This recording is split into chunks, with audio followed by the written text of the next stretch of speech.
Free in the News TV Daily. More information on neighborhood Nip Hussle. So the LAPD was investigating him at the time of his passing. Things are starting to come to light about the whole Marathon parking lot. Watch this video. We definitely need to talk about this. I'm in the news with it. Make sure to thumbs up the video with the bell notification and like this video. Let's get this video to around 6,000 likes and comment below on this story. As you know, we don't get compensated for his stories, so a like is definitely appreciated. Thank you. Now that the stories are starting to come out and all of the smoke and mirrors are disappearing, we finally find out what's going on with the LA authorities. Even though the city leaders were embracing the Slauson Boy rapper after his passing, it is now documented to the public that the city attorney's office was investigating him.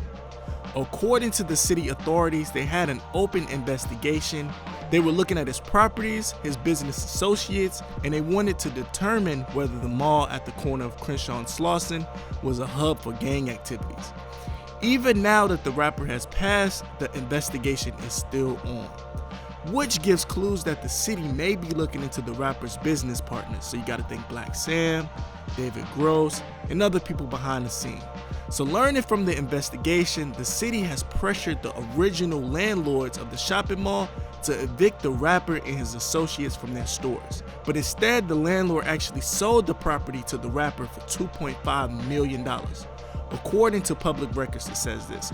So basically that the authorities, I'm not going to say who it was because I don't know, but they were basically saying, hey, your tenants, they were telling the property owner, the original property owner, that your tenants, they need to go. You have to kick them out. Instead of him falling into the pressure, the property owner was like, I'll sell it to you guys. You know, it's not right or whatever the case may be. Now think about this. They basically don't want the 60s to be in front of the stores or even in the vicinity now that they're building that train line between Crenshaw and Slauson's intersection. So basically they are gentrifying the neighborhood, and while Nip and his business partners were tenants and paying rent to the store owner, the owner felt pressure from the authorities and they sold it to the brother instead of evicting them. So when you think about it, the 60s always felt at home at that store parking lot. If you really think about it, having gangs at a shopping mall as a hangout is going to mess up the money. So keep this in mind. Black Sam said this, I don't know if anyone knows this, but we had a 30-day notice and we were being kicked out of our businesses we owned in the lot. The owner of the lot offered to sell the boys the property because of their good rapport and always paying on time. And the owner said this to them, at this point, if you guys are still interested in buying the lot, you know, rather than kick you guys out, we'll sell it to you, said the owner. Then Sam said, I honestly don't know how we did it. We were able to close and get the lot. My brother was very proud of that. So now maybe that tweet, having strong enemies is a blessing, maybe means the higher ups, the really higher ups. So local residents of the neighborhood have been documenting incidents where authorities are basically forcing people out of the parking lot and making them leave. They even ticketed and gave his Jaguar a citation for not being parked in a proper parking spot. According to the reports, the car has been removed from the parking lot from one of his associates. So when you sit back and you really put two and two together, a lot of things are not adding up to me. So he was being investigated, so he was basically being tracked, and a person who resides in Long Beach, which is 30 minutes away, magically reappears in the neighborhood.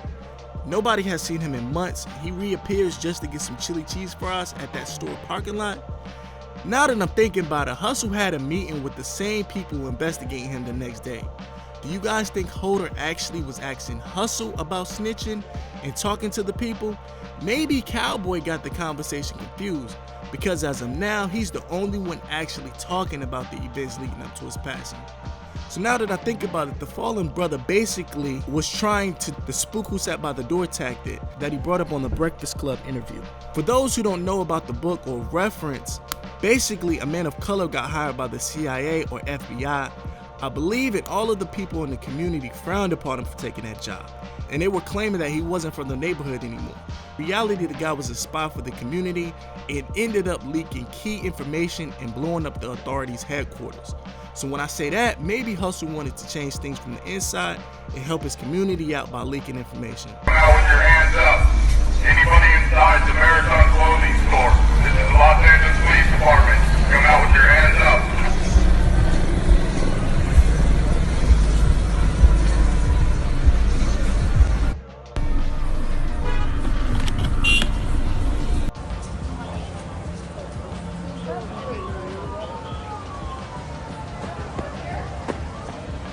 I'm gonna grab that and I'm gonna rip it. Hold on. I want y'all to see this for real.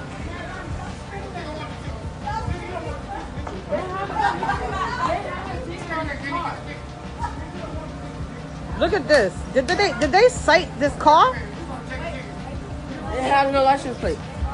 How are they? They're not able to cite it without no license plate. There's a citation on it.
I'm not gonna lie, this case has been the most covered case in hip-hop history. If you really think about it, like, it's always new stories coming out, new information coming out, and it just happened months and months ago, and still new information is coming out.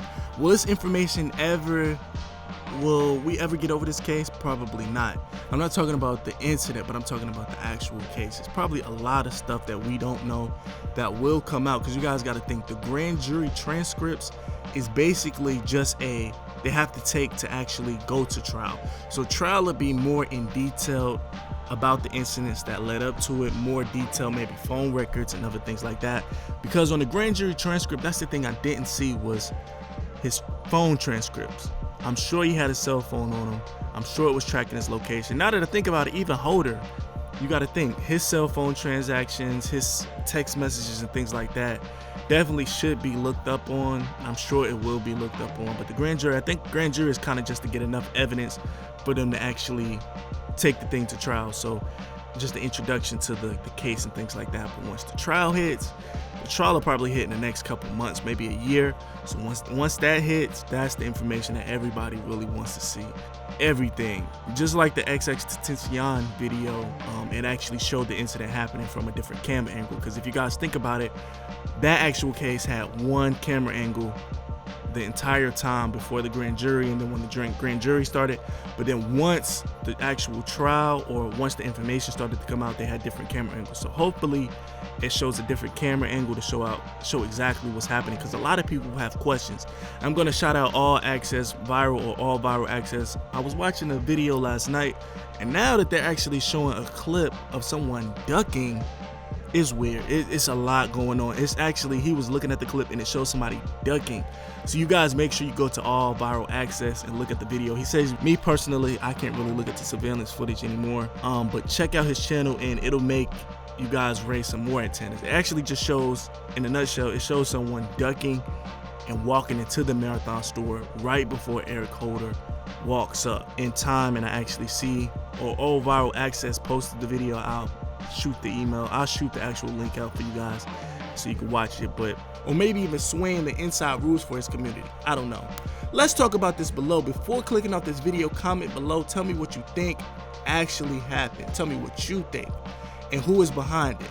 Me personally, everything is back to square one when it comes to what really happened. In my mind, a lot of coincidence for one event, and sometimes coincidence is not a coincidence. Like this video too. I'll catch you in the next one. I'm in the news with it. I'll catch you in the comments.